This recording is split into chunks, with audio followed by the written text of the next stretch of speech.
Això era i no era, en algun lloc de la terreta i fa molt de temps, un poble ple de músics. Era conegut com Ribera de la música alta.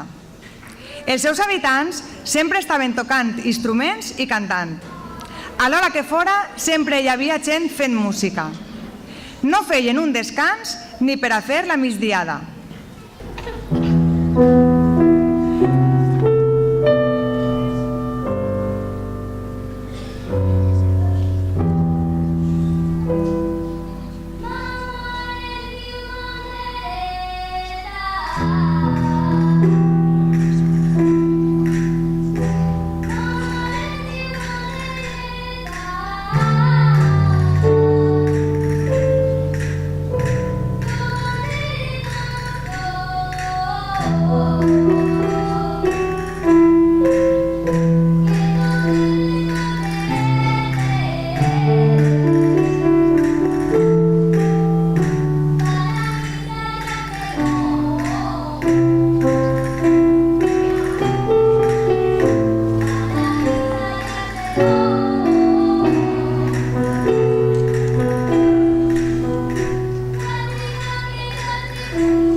Però aquest no era l'únic poble singular de la comarca.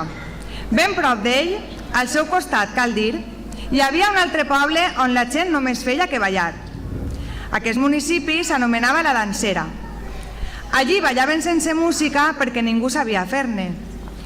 Únicament sabien que ballar. Es podeu imaginar com ballarien sense un ritme que els marcara els passos?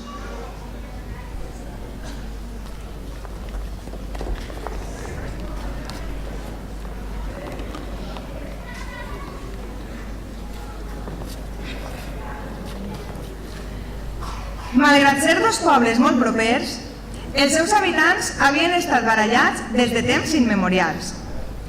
Les disputes per les terres, els diners i les enveges havien provocat un fort enfrontament entre ambdós municipis. Per això, havien construït un mur que els separara per sempre. Aquestes són les raons per les quals les seues tradicions folclòriques s'havien desarrelat. Música i dansa havien estat separades durant segles i per això cada poble sol sabia fer una de les dues coses.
La dansera necessitava músics de les rodalies per a poder acompanyar els seus balls. Sempre anaven rodant pels pobles buscant músics que tocaren i cantaren les seues cançons i així poder ballar i no morir en l'intent. La veritat és que sempre quedaven prou satisfets, ja que la música estava ben estesa a la zona i hi havia molts grupets de músics que podien interpretar-los alguna peça.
dia, dos xiquets de la dansera van decidir que ja no volien fer més balls sense música. Si tenien el poble amb els millors músics al costat, per què no anaven a buscar-los allí? Van córrer decididament i van botar el mur. Havien arribat a Ribera de Música Alta. Es van quedar ben sorpresos quan en cridar per tots els carrers que necessitaven músics va acudir tot el poble a la plaça Major.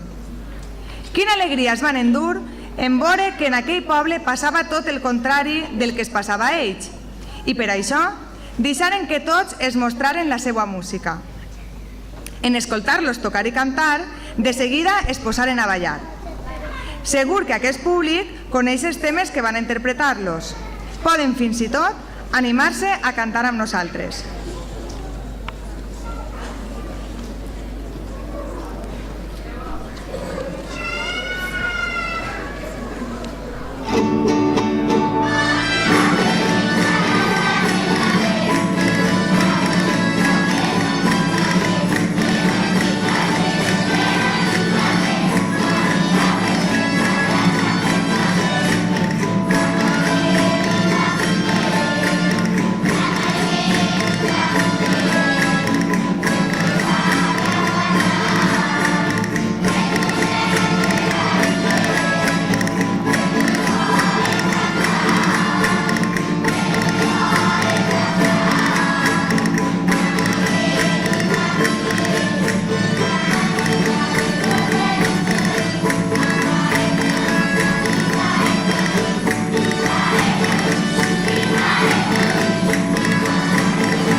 gust.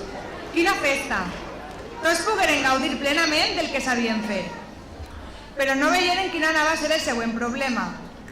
En anar cada persona a la seva casa, el poble Ribera de la música alta no podria ballar mai, perquè ningú sabia fer-ho. I per contra, a la dansera, haurien de ballar de nou sense música.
Encara com, un dels xiquets era molt espavilat i va pensar una solució.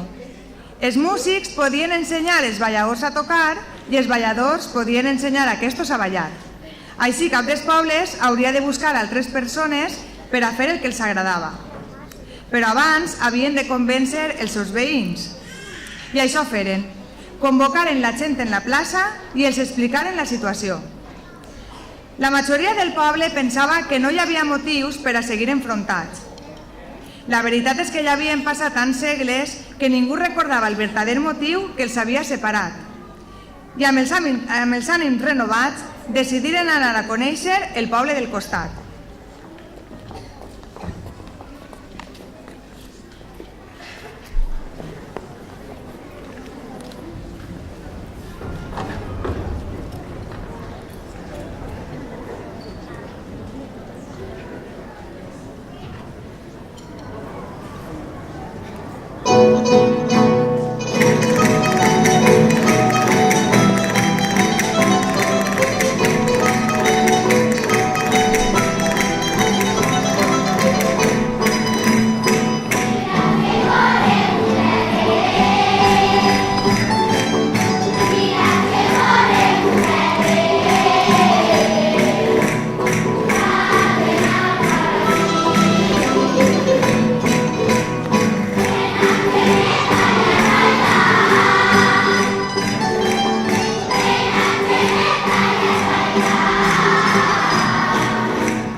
Els habitants de Ribera de la música alta foren molt ben rebuts pels de la dansera. Tots s'oferiren a ensenyar els seus veïns a fer allò que no sabien. Passaren tot el dia compartint experiències i coneixements, cosa que va fer que sorgira un gran nexe d'unió entre ambdós pobles. Així teniu una xicoteta mostra dels balls i cançons que practicaren.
gran va ser l'amistat que formaren que la gent dels dos pobles no es volgueren separar mai més.